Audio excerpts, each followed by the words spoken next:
my name is Issy and I'm a tutor on Cambly. Today you're going to be learning about abstract nouns.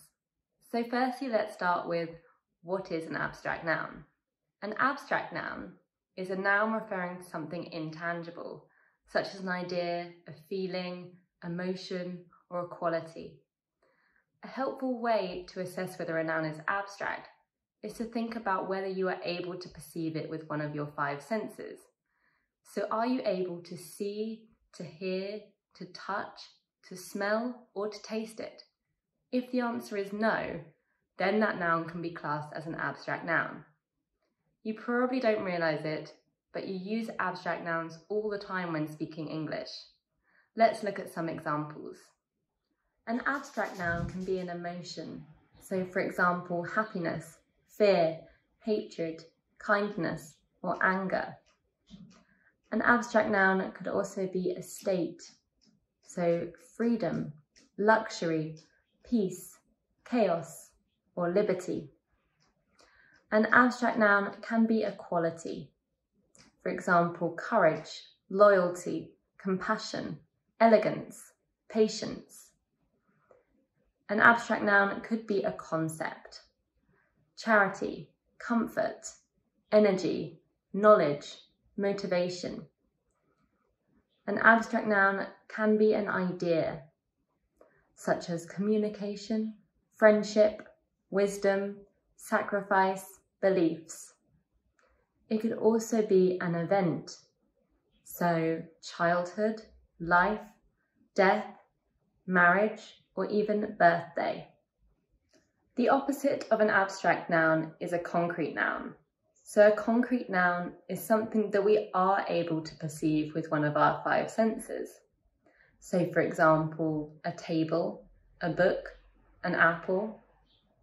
Here is an example of an abstract and a concrete noun that we might relate to each other, so you can see the difference between the two. So let's take happiness and smile.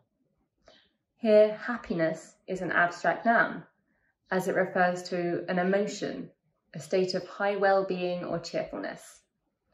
On the other hand, a smile is a concrete noun, as it is referring to a facial expression that can be seen by others.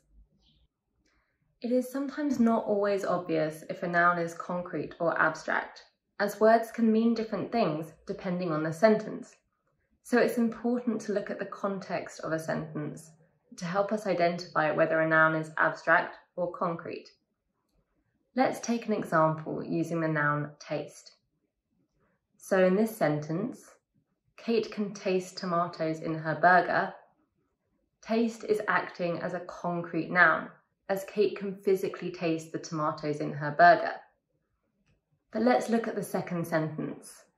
Kate has great taste in clothes. Here, taste is used to talk about Kate's preferences. So she cannot physically see, touch, taste, hear, or smell the clothes. And so taste is acting as an abstract noun in this sentence. Let's take another example. Working as a chef in Paris was a dream come true for Tom.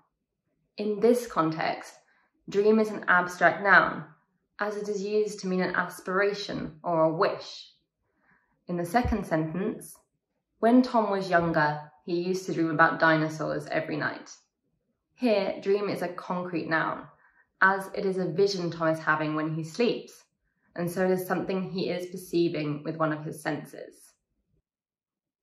I hope this video has helped you to understand what an abstract noun is, and how to decide whether a noun is abstract or concrete within a sentence.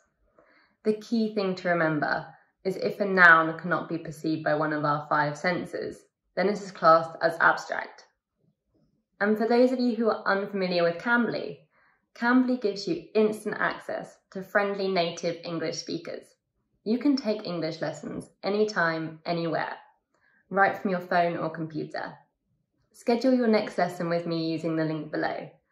Thank you so much for watching. Bye!